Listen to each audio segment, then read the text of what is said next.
नमस्ते दरभंगा।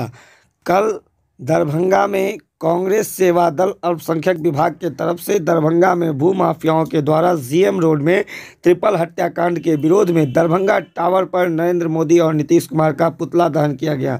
जी हां, आपको बता दें कि 10 तारीख के रात में दरभंगा में भू माफियाओं के द्वारा जबरन जेसीबी से घर को खाली कराने के क्रम में आगजनी हुई और उस आगजनी में 3 लोगों की मौत भी हो चुकी है, जिसको लेकर के पूरे दरभंगा शहर में दरभंगा वासियों में आक्रोश भरा हुआ है।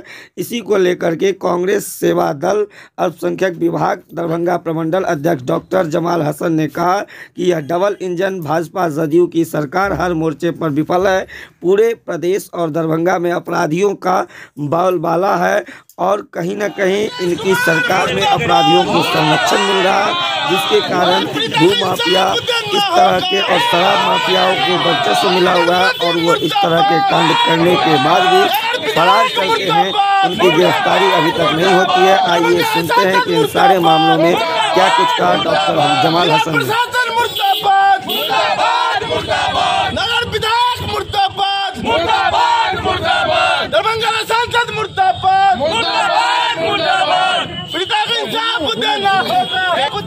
दरभंगा टावर पे पुतला दहन किया है, किनका पुतला दहन किया और किस लिए किया, पहले ये बताइए। हमारे माननीय प्रधानमंत्री नरेंद्र मोदी जी का, बिहार के माननीय मुख्यमंत्री नीतीश कुमार जी का, जिनके संरक्षण में भूमाफिया पल रहे हैं, अपराध चरम सीमा पर है, अपराधियों का बोलबाला है, उनका मैंने पुतला दहन किया है। क्योंकि एक शर्मनाक घटना इस दरभंगा शहर के लिए हुई है कि एक ही परिवार के जो है 2 लोगों का, उसमें एक गर्भवती महिला थी, उसकी बच्चे की मौत हुई जलाने से। उसके विरोध में हम लोगों ने उनका पुतला दहन किया, क्योंकि ये सरकार हर मोर्चे पर विफल और नाकाम। उस परिवार का ये भी आरोप था कि 2017 से केस चल रहा था कोर्ट में, जमीन पर स्टे लगा हुआ था और फिर भी उन्हें परेशान किया जाता। उसके बाद उसने प्रशासन को आवेदन भी दिया था, लेकिन उस तरह की कार्रवाई नहीं हुई। इस स्थानीय प्रशासन को किस तरह से आप देख रहे हैं? देखिए, मेरा एक ही लाइन कहना है, आवेदन की बात जहाँ तक कीजिएगा तो आवेदन तो कई पड़े रहते हैं, इन लोग का देखना बस है। देखेंगे उसी आवेदन को जिसमें नेता का पैरवी हो।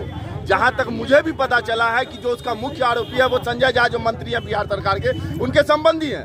दूसरी बात, आप ये चीज समझिए ना कि दरभंगा में ये पहला कांड है कि किसी भूमाफियाओं के द्वारा जेसीबी लेकर जाके मकान को तोड़ा जाता है। इतनी हिम्मत और इतने बिना किसी, आपको लगता है बिना किसी नेता के और बिना किसी पुलिस के मिले हुए इतनी बड़ी हिम्मत कोई भूमाफिया कर लेगा? दूसरी बात, जाके मकान नहीं तोड़ता, उसके घर के लोगों को आग भी लगा देता। तो ये तो शर्मनाक बात है, सबसे बड़ा शर्मनाक बात है। और रही बात आवेदन की बात करते हैं, तो मैं आपको एक मामला दिखा देता हूँ। 17 दिसंबर 2021 में ये एक मामला आया है, जो मेरे को आज इसका आया है रिपोर्ट। ये जरीना खातून है, मुस्लिम विधवा महिला है। इसको 3-4 महीना पहले टाउन थाना के जो प्रभारी जो अभी निलंबित हुए हैं, उन्होंने पैसा लेकर भू माफियाओं को कब्जा दिलवाया। उसने यहाँ देखिए आप, एसएसपी जो है बाबूराम जी को भी अपना लिखित आवेदन दिया था और आज तक वो उम्मीद में जी रहे। आज तक उसे उम्मीद है कि मुझे सरकार या प्रशासन मुझे न्याय दिलवाएगी, और उसको घर से निकाल दिया मुस्लिम विधवा महिला को। तो इस सरकार के राज में यही हो रहा है। मैं पहले भी कहता हूँ, अभी भी कहूंगा, लगेगी आग तो कई मकान आएंगे इस जद में। यहाँ सिर्फ हमारा मकान थोड़ी आ जाएगा, लेकिन बोलना सबको है, लड़ना सबको होगा।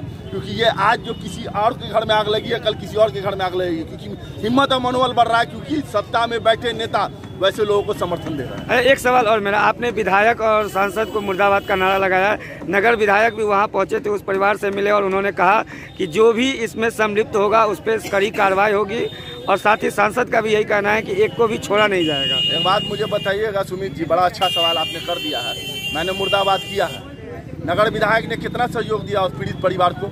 यहाँ उन्होंने 10 लाख रुपया दिया हो कि उसके घर में 10 लाख रुपए का सहयोग कुछ नहीं है। एक चिक को भी देने की जरूरत नहीं है। विधायक बनने से पहले उनके पास पैसे की कमी थी, अभी जांच करवा लिया, करोड़ों में खेल रहे हूँ। उसको वो छुपाने के लिए बड़े बड़े बोल दे रहा हूँ। मैं कल भाजपा के जिला अध्यक्ष का बयान देखा हूँ, जिन्होंने कहा कि नीतीश कुमार के सरकार में जो अपराधियों का बोलबाला है, बहुत शर्म की बात है। तो भैया, नीतीश कुमार की अकेले की सरकार नहीं है, यहाँ डबल इंजन चल रहा है। डबल इंजन यानी भाजपा और जदयू की। और इतना ही शर्म अगर आपको होता है ना, तो अपने दोनों उप मुख्यमंत्री को वहाँ से हटवाइए। गठबंधन थोड़ी है, तब न माने हम कि आपको सही में बिहार के पब्लिक और दरभंगा की जनता के लिए दर्द है। क्या बोलने से नहीं होगा। सिर्फ क्या नाम? जमाल हसन।